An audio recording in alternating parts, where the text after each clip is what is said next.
शुरू। हर इंसान खुश होना चाहता है, मुस्कुराना चाहता है, लेकिन उसके सामने की स्थितियाँ ऐसी होती है कि वह यही सोचता है कि कैसे मुस्कुराए। विराम। जब खुद उसके सिर पर दुखों की गठरी लदी होती है और उसकी गठरी में सिर्फ भौतिक संसाधन रूपी इच्छाएं होती है, तब असली मुश्किल तो यही है। जिस दिन वह इस गठरी को उतार देगा, उस वक्त से खुशियाँ उसके आसपास होगी। स्टॉप। सच यह है कि वह अपनी भारी भरकम इच्छाओं के नीचे दबा होता है, जो उसके मुस्कुराने की तो दूर जीने के लिए सांसों को भी अवरोधित करती है। स्टॉप। वह रात दिन अपनी इन्हीं इच्छाओं और कामनाओं के नीचे पिसता रहता है। स्टॉप। उसके पास जो है उसकी उससे कोई खुशी नहीं है, लेकिन उसके पास जो नहीं है उसका दुख उसे खूब रहता है। स्टॉप। शायद यही सोच उसे कमजोर कर देती है। स्टॉप। अन्यथा धरती पर कोई भी इंसान इतना वंचित नहीं होता कि उसके पास खुश रहने की कोई वजह न हो। स्टॉप। हर व्यक्ति अपनी सीमा में अपनी तरह की खुशी की खोज कर लेता है। स्टॉप। मुश्किल यह है कि मनुष्य ने अपनी सारे सुख का ताना बाना भौतिक चीजों के इर्द गिर्द बुन लिया है। स्टॉप। जबकि खुशियों का खजाना हमारे इर्द गिर्द हर तरफ मौजूद है, लेकिन इसे कैसे पाया जाए, बस यही बात इंसान नहीं समझ पाता है। स्टॉप। जब इच्छा का वृक्ष आसमान की ओर जाएगा, तो खुशियों के वृक्ष का विस्तार कैसे होगा। स्टॉप। खुशियों और बेहिसाब इच्छाओं का आपस में विपरीत संबंध है। स्टॉप। अगर हम सोचते हैं कि हमारी कोई खास मनोकामना पूरी हो जाने पर हम खुश हो जाएंगे, तो यह हमारी एक बड़ी भूल है, क्योंकि जैसे ही वह मनोकामना किन्हीं हालात में पूर्णता को प्राप्त करती है, वैसे ही नई कामनाएं हमें चारों तरफ से घेर लेती है। स्टॉप। इसके बाद हम नई कामनाओं के जाल में उलझते चले जाते हैं। स्टॉप। कामनाओं का यह जाल इतना मजबूत है कि कभी कभी तो कुछ लोग मृत्यु तक इसको नहीं काट पाते हैं। Stop para. कई बार हम पाना चाहते हैं खुशियाँ और अपने आप से नकारात्मकता को लिपटाए रहते हैं। स्टॉप। यह ऐसा ही है कि हम जहर पीते हैं और अमरत्व की अपेक्षा करते हैं। स्टॉप। अगर हमें सच में खुशियाँ पानी है तो हमें सरल बनना चाहिए। स्टॉप। बिल्कुल पानी की तरह कि जिस भी बर्तन में रहे उसी के अनुरूप अपने आप को डाल ले। स्टॉप। खुशियाँ पाने का सबसे सीधा तरीका है कि खुशी बांटनी शुरू कर दी जाए। स्टॉप। फिर खुशियाँ चौगुनी होकर वापस लौट आएगी। स्टॉप। हम किसी के चेहरे पर मुस्कान लाए, कुदरत उस मुस्कान को तुरंत हमारे चेहरे पर भी भेज देता है। स्टॉप। एक अकथनीय आत्मसंतुष्टि के रूप में। स्टॉप। खुशी का भला भौतिक संसाधन से क्या मुकाबला है। Stop para. खुशी बहुत बड़ी बड़ी चीज़ों की अपेक्षा छोटी मोटी चीज़ों से ज़्यादा मिलती है। स्टॉप। अपने आसपास भी नज़र दौड़ाया जाए तो हजारों ऐसी वजह मिल जाएगी जिन्हें करने पर हमें मन में सच्ची खुशी मिलेगी। स्टॉप। कभी किसी ज़रूरतमंद की मदद करके। स्टॉप। किसी के मुसीबत में उसके काम आकर। स्टॉप। खुशी पाने की राह में सबसे बड़ा रोड़ा हमारा निष्ठुर मन है, जो त्याग करना नहीं जानता है। स्टॉप। कुछ भी करने से पहले अपना स्वार्थ देखता है। स्टॉप।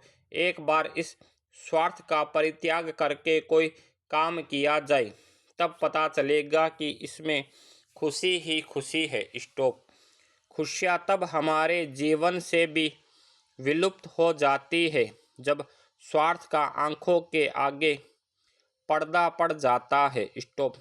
स्वार्थ और नकारात्मक कई बार बेहद प्रबल रूप से हमारे आसपास एक ताना बाना बना लेती है ताकि हम अपनी इच्छाओं और कामनाओं के अलावा कुछ भी देख, सुन और समझ ना सके। स्टॉप।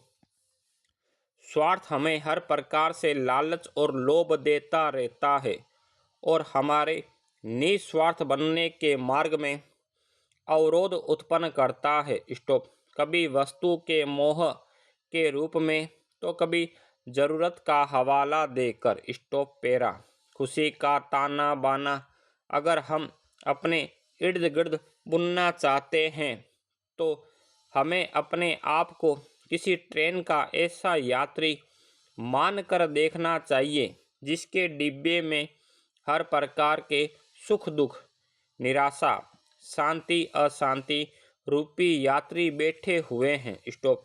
अपना मित्र हम इनमें से किसको बनाएंगे यह खुद अपने ही ऊपर है। स्टॉप। अगर हम सुख के पास जाकर बैठेंगे तो सुख महसूस होगा, दुख के पास बैठेंगे तो दुख महसूस होगा, शांति के पास बैठेंगे तो शांति और अशांति के पास बैठेंगे तो अशांति मिलती है।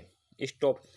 मगर इससे भी बड़ा सत्य यह है कि इस यात्रा में कुछ भी सदा के लिए नहीं है। स्टॉप। हम किसी भी यात्री के साथ पूरा जीवन नहीं चल सकते। स्टॉप। यात्री बदलते रहते हैं। स्टॉप। हमें कभी न कभी सबको अपना सह यात्री बनाना ही पड़ेगा क्योंकि जीवन में बदलाव प्रकृति का नियम है और प्रकृति निष्ठुर रूप से अपने नियमों का पालन करवाती है। स्टॉप। ऐसे ही यात्रा करते हुए एक दिन हम अपनी जीवन यात्रा को पूरा कर लेंगे और पीछे रह जाएगी अनेक अतृप्त इच्छाएं और कामनाएं। विराम। खुशी कोई बाहरी चीज नहीं, वह हमारे भीतर ही मौजूद होती है। स्टॉप। मगर हम उसे बाहर तलाशते रहते हैं, दूसरों से पाना चाहते हैं। दूसरों को हम खुशी दे तो हमें भी खुशी खुद ब खुद मिल जाती है। स्टॉप। मगर हम तो केवल पाना चाहते हैं, देने का प्रयास करते ही नहीं। स्टॉप। हमें तो सब कुछ चाहिए, उसी में खुशी का अनुभव करते हैं। स्टॉप।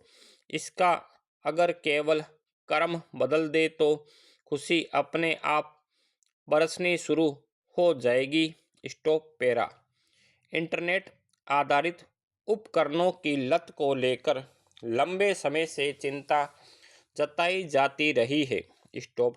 खासकर स्मार्टफोन और सोशल मीडिया मंचों का चलन बढ़ने के बाद किशोरों और युवाओं में इसकी लत की वजह से अनेक शारीरिक मानसिक विकृतियां चिन्हित की गई है। स्टॉप। इन विकृतियों के उपचार के लिए दुनिया भर के विशेष अस्पतालों में अलग से विभाग तक खोल दिए गए हैं। स्टॉप। स्कूल कॉलेजों में बच्चों को इस लत से मुक्ति के नुस्खे समझाए बताए जाते हैं। स्टॉप। मगर चिंता की बात है कि कम होने के बजाय सोशल मीडिया मंचों की लत भयावह रूप लेती जा रही है। स्टॉप। एक नए अध्ययन में बताया गया है कि बहुत सारे युवा सोशल मीडिया पर अपने किसी चित्र या टिप्पणी पर मिली पसंद से धूम्रपान जैसा आनंद महसूस करते हैं। स्टॉप। जाहिर है इसलिए वे लगातार सोशल मीडिया पर बने रहते हैं। स्टॉप। पहले के अध्ययनों से भी जाहिर है कि इससे युवाओं किशोरों में दिमाग के भीतर पैदा होने वाले आनंद के रसायन का प्रवाह बढ़ जाता है जिससे उन्हें सुख मिलता है। स्टॉप। मगर इस सुख के चलते उनके शारीरिक और मानसिक स्वास्थ्य पर कितना बुरा असर पड़ता है युवा इसका अनुमान नहीं लगा पाते। Stop para.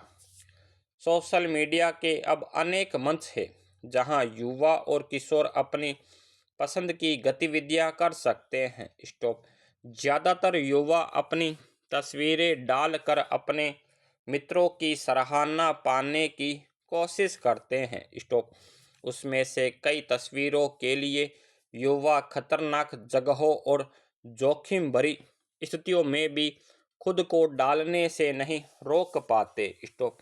इससे जाहिर है कि उनमें एक प्रकार का ऐसा नशा पैदा हो जाता है कि वे सही और गलत में फर्क करने का विवेक खो बैठते हैं। स्टॉप। लगातार स्मार्टफोन पर गेम खेलने, सोशल मीडिया पर बिताने आदि के चलते युवाओं की स्वाभाविक आदतों पर प्रतिकूल प्रभाव पड़ता है। स्टॉप। उनकी नींद कम हो जाती है। स्टॉप। देर रात तक जागते और सुबह देर तक सोते हैं। स्टॉप। किताबें पढ़ने की आदत का बहुत तेजी से खत्म हो रही है। स्टॉप। जाहिर है इससे जरूरी स्कूली पढ़ाई का अध्ययन बाधित होता है और कई तरह की व्यवहारगत समस्याएं पैदा होती है। चिड़चिड़ापन, अकेलापन, अवसाद, हिंसक वृत्ति, असंवेदनशीलता, समाज से विच्छिन्नता आदि जैसे मानसिक विकार अब युवाओं में आम हो चले हैं। स्टॉप। इससे पार पाने के अनेक उपाय किए जा रहे हैं, मगर समस्या यह है कि जब तक युवाओं को खुद इस बात का एहसास ना हो और वे इस लत से मुक्ति पाने की कोशिश ना करें, तब तक कोई भी उपाय कारगर साबित नहीं हो पाता। स्टॉप। आमतौर पर बच्चों को अनुशासित करने की जिम्मेदारी माता पिता की समझी जाती है। स्टॉप। हर माता पिता चूंकि सोशल मीडिया के दुष्प्रभावों से वाकिफ है, अपने बच्चों को इससे दूर रखने का प्रयास करता भी है। स्टॉप। मगर चीज़ें अब इस कदर उलझ चुकी है कि अभिभावक भी इसके आगे हथियार डाल चुके हैं। स्टॉप। स्कूलों की पढ़ाई लिखाई, अनेक प्रतियोगी परीक्षाओं की सामग्री इंटरनेट पर उपलब्ध है। स्टॉप। सूचना का सारा संजाल अब स्मार्टफोन की तरफ केंद्रित होता जा रहा है। स्टॉप। भुगतान, खरीदारी, मनोरंजन की सामग्री भी वहीं मौजूद है। स्टॉप। इसलिए अभिभावकों के लिए यह निगरानी रख पाना मुश्किल है कि उनका बच्चा कब क्या देख या पढ़ रहा है। स्टॉप। ऐसे में सरकार और उन प्रौद्योगिकी कंपनियों से ही अपेक्षा की जाती है कि युवाओं को इस लत से मुक्ति दिलाने का कोई तकनीकी संसाधन विकसित करे। Full stop.